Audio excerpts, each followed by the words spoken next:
نحمده ونصلي على رسوله الكريم أما بعد فأعوذ بالله من الشيطان الرجيم بسم الله الرحمن الرحيم شهر رمضان الذي أنزل فيه القرآن هدى للناس وبينات من الهدى والفرقان فمن شهد منكم الشهر فليصم ومن كان مريضا أو على سفر فعدة من أيام أخر يريد الله بكم اليسر ولا يريد بكم العسر ولتكملوا العدة ولتكبروا الله على ما هداكم ولعلكم تشكرون صدق اللہ العظیم۔ میرے محترم حاضرین، اللہ تعالیٰ نے قرآن مجید ہماری ہدایت کے لیے اور ہماری رہبری اور رہنمائی کے لیے بھیجا ہے۔ یہی قرآن مجید اللہ تعالیٰ نے نبی کریم صلی اللہ علیہ وسلم کے ذریعے سے ہم تک بھیجا۔ اللہ تعالیٰ نے اس آیت میں اسی کا ذکر فرمایا ہے۔ میرے محترم عزیزو، آج کی ہماری یہ تفسیر استقبال رمضان پر مشتمل ہے۔ رمضان کا مہینہ بالکل قریب ہے اور آئندہ ہماری تفسیر تک رمضان کا مہینہ شروع ہو چکا ہوگا، اس لیے مناسب یہ سمجھا گیا کہ آپ حضرات کے سامنے آج رمضان کے آنے سے پہلے رمضان کی تیاری اور رمضان کا مقصد ذکر کیا جائے۔ اللہ تعالیٰ نے رمضان کو ہماری ہدایت اور قرآن کو قبول کرنے کا ایک مؤثر مہینہ شمار کیا ہے۔ قرآن کریم ہمارے دل میں رچ بس جائے کیسے ہوگا؟ ہم کہتے تو ہیں کہ قرآن مجید ہمارے اندر اتر جائے، ہمارا ہر عمل قرآن مجید کے مطابق ہو جائے، ہمارا ہر طریقہ نبی کریم صلی اللہ علیہ وسلم کے بتائے ہوئے طریقے کے مطابق ہو جائے، لیکن قرآن کا تعلق ہمارے ساتھ مضبوط اور جڑا ہوا کیسے ہوگا؟ قرآن ہمارے اندر کیسے آئے گا اور قرآن ہمارے اندر آنے کا مطلب کیا ہوگا؟ اللہ تعالیٰ نے پورے ایک سال کے اندر چند دنوں کے روزوں کے ذریعے سے اس قرآن کو ہمارے اندر اتارنے کا ایک موقع اور زرین موقع اللہ تعالیٰ نے دیا، اور قرآن مجید میں اللہ تعالیٰ اس کو واضح انداز میں ارشاد بھی فرما دیا ہے کہ یہ قرآن ہم نے تم پر نازل کیا، نبی پاک صلی اللہ علیہ وسلم پر نازل کیا، اور اس قرآن کو ہم نے رمضان المبارک میں نازل کیا۔ رمضان المبارک میں قرآن مجید کے نازل ہونے کے دو طریقے یہاں پر ذکر کیے گئے۔ ایک تو یہ ہے کہ قرآن مجید نازل ہوا تدریجن، عربی زبان کا لفظ ہے تدریجن، یعنی بتدریج، تھوڑا تھوڑا کر کے۔ ایک قرآن مجید کے نازل ہونے کا طریقہ ایک وقت میں نازل ہو جانا۔ دو طرح سے قرآن مجید نازل ہوئے، دو طریقوں سے قرآن مجید نبی پاک صلی اللہ علیہ وسلم پر نازل۔ ایک ہی شب میں، ایک ہی رات میں قرآن مجید اللہ تعالیٰ کے پاس سے لوح محفوظ اللہ تعالیٰ کے پاس سے لوح محفوظ پر نازل ہوا، جس کو ہم شب قدر کہتے ہیں۔ شب قدر میں نازل ہوا جو اسی رمضان کی ایک رات ہے۔ پھر اس کے بعد تدریجن، یعنی تھوڑا تھوڑا کر کے اس لوح محفوظ سے اللہ تعالیٰ نے اس قرآن کو نبی پاک صلی اللہ علیہ وسلم پر بھیجتا رہا، نازل کرتا رہا، آیات نازل ہوتے رہے، سورتیں نازل ہوتی رہی، وقت کے حساب سے احکامات نازل ہوتے رہے۔ اللہ تعالیٰ نے اس قرآن کو بعد میں پھر نازل فرمایا۔ شہر رمضان الذی انزل فیہ القرآن، وہ مہینہ ہے رمضان کہ جس میں قرآن نازل ہوا۔ ھدی للناس وبینات من الہدی والفرقان، لوگوں کے لیے اس میں ہدایت ہے اور روشن اور کھلی ہوئی دلیل ہے، اور سیدھے راستے کو پانے کے لیے حق اور باطل کے درمیان فیصلہ کرنے کے لیے اللہ تعالیٰ نے اس قرآن کو نازل فرمایا ہے۔ انزل فیہ القرآن ھدی للناس وبینات من الہدی والفرقان۔ میرے عزیز دوستو، سب سے پہلے تو اس میں قرآن کے نازل کرنے کو، قرآن کے نزول کو رمضان کے ساتھ جوڑا گیا۔ دیکھیے، پتہ یہ چلا کہ اللہ تعالیٰ نے رمضان کے اندر قرآن کی فضیلت بیان کرنا چاہتے ہیں کہ قرآن وہ فضیلت، رمضان وہ فضیلت والا مہینہ ہے جس کے ساتھ قرآن کا بہت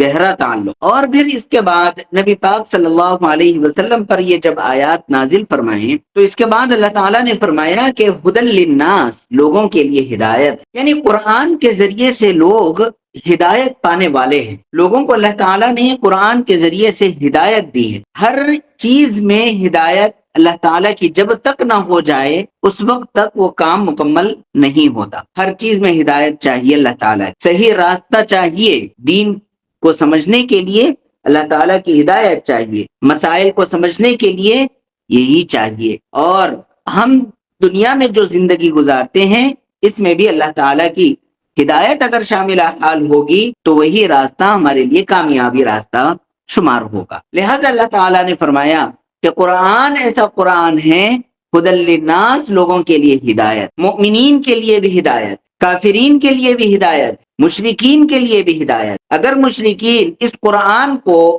اپنا لیں اور ان کے احکامات پر چلنا شروع کریں اور اللہ تعالیٰ کے اوپر یقین لائیں، اللہ تعالیٰ پر ایمان لائیں، نبی پاک صلی اللہ علیہ وسلم پر ایمان لائیں اور قرآن کے مطابق اپنی زندگی کو گزارنا شروع کریں تو یہ قرآن ان کے لیے بھی ہدایت ہے۔ ہدایت کا تعلق اللہ تعالیٰ نے لوگوں کے ساتھ بیان فرمایا ہے۔ یہ ہدایت عام ہے، ہر کسی کے لیے ہے۔ مسلمان کے لیے جس طرح سے ہدایت ہے، کافرین کے لیے بھی ہدایت اور مشرکین کے لیے بھی ہدایت۔ ہدی للناس وبینات من الہدی والفرقان۔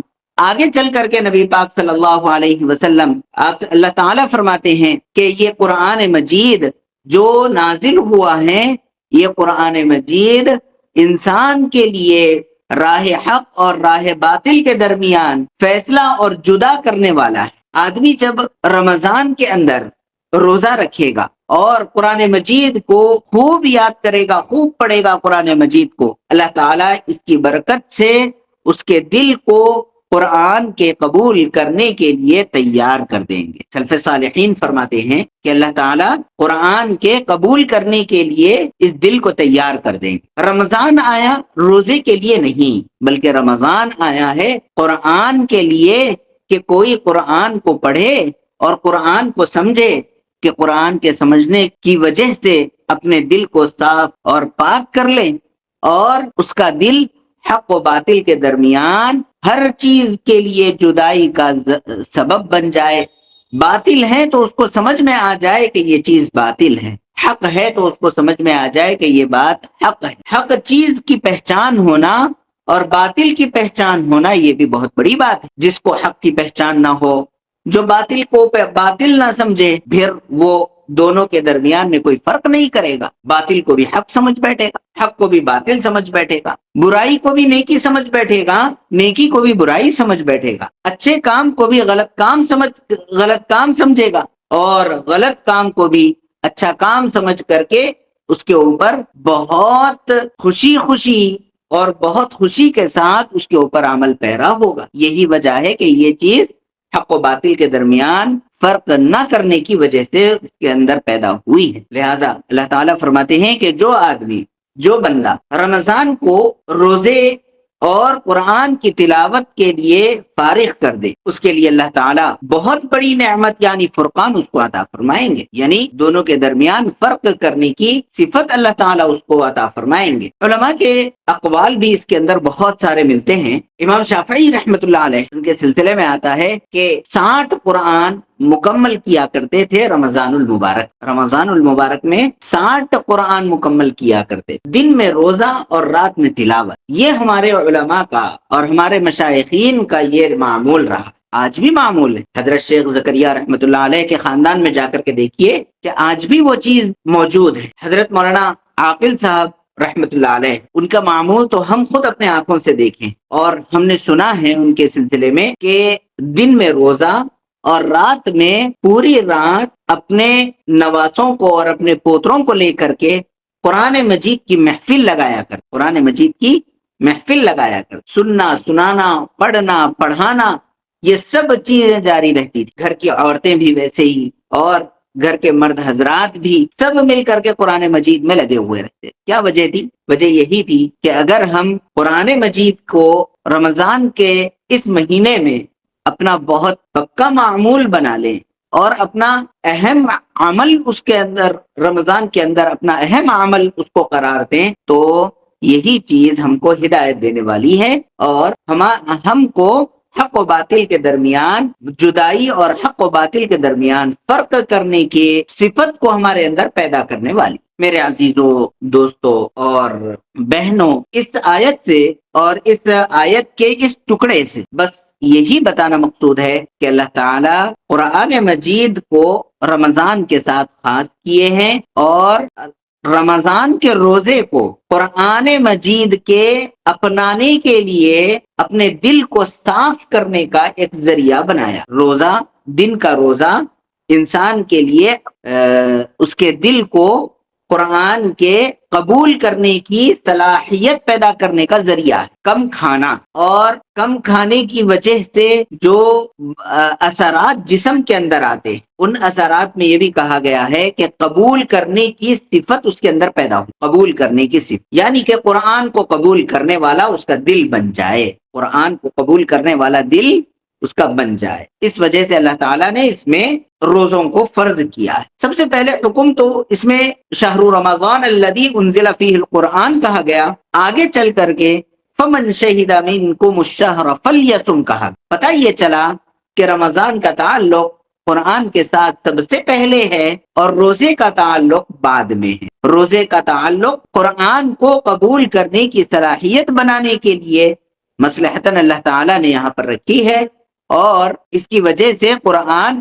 ہمارے دلوں میں اتر جائے۔ میرے محترم سامعین، ہم کو بھی چاہیے کہ رمضان کے اندر شروع دن ہی سے قرآن کا بہت غیر معمولی نظام ہمارے اندر شروع ہو جائے، ہمارے معمولات میں شروع ہو جائے۔ حفاظ اکرام کو لے کر کے قرآن پڑھنے اور پڑھانے، سننے اور سنانے کا معمول ہو جائے، اور جہاں پر حفاظ اکرام میسر نہ ہو، ہر گھر میں حافظ قرآن ہونا بھی ضروری نہیں ہے۔ جہاں پر حفاظ اکرام میسر نہ ہو، گھر کے سب حضرات، چاہے وہ مرد حضرات ہو، چاہے گھر کی عورتیں ہو، چاہے بچے ہو، سب کو قرآن مجید کے لیے لگائے رکھنا چاہیے اور اپنے گھر کا ماحول یہ بنانا چاہیے کہ جس طرح سے ہر چیز کے اندر کمپٹیشن چلتا ہے، قرآن مجید کے اندر بھی کمپٹیشن ہو کہ کون کتنا زیادہ پڑھے گا، کون کتنا زیادہ قرآن مجید کی تلاوت کریں گے، کون کتنا زیادہ قرآن مجید کو یاد کریں گے۔ ایک عالم دین کے بارے میں آتا ہے کہ سفر میں تھے۔ پہلے زمانے کے اسفار تو ایسے ہوا کرتے تھے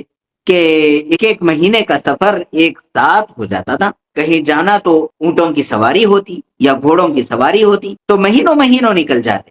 درمیان میں رمضان آ گیا، ایک مسجد میں انہوں نے پڑاؤ ڈالا اور پڑھاؤ ڈالتے ہوئے بس خالی پڑھاؤ ہی نہیں ڈالا، اور اس میں انہوں نے اپنے جسم کا لحاظ رکھتے ہوئے پڑھاؤ نہیں ڈالا بلکہ رمضان کا احترام رکھتے ہوئے ڈالا کہ رمضان ہے، رمضان میں سفر نہیں کرنا چاہیے، اعمال میں زیادہ اوقات لگانا چاہیے۔